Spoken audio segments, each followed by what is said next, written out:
você? Eu sei, cara. Não, mas tem umas outras. Você não sabe, viu? Viu? Não sei. Vai, corta isso daí. Corte! Corte, tia. Vai, outro. Outro, agora eu gostei. Outra no... É, pedidos aí, ó.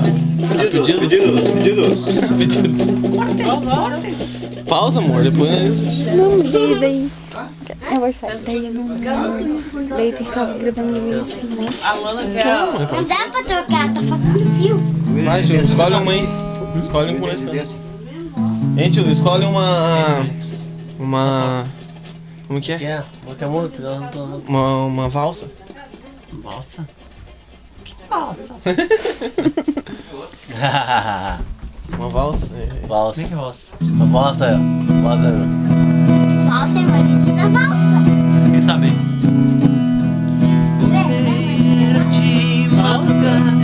E me assustei.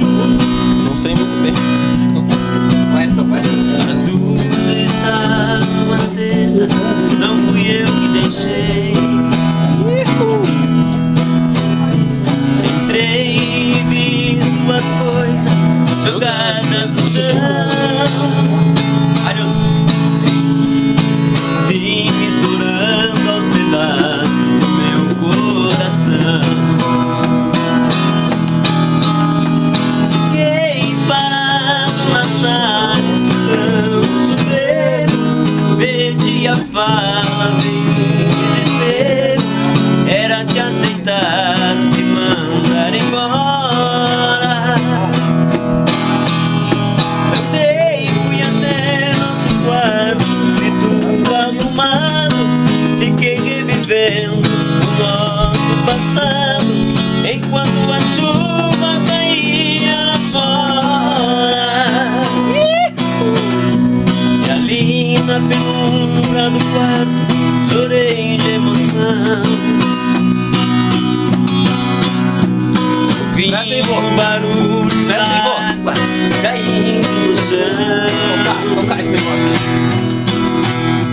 Ouvi o meu tamanho não foi complicado. E vi minha felicidade me olhando no espelho.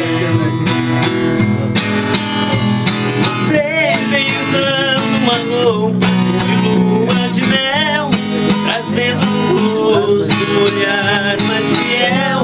E ali no tapete acabei sem pensar. Quando amanheceu encontrei um bilhete de adeus, dizendo fui embora, acredite por Deus, só vim te rever.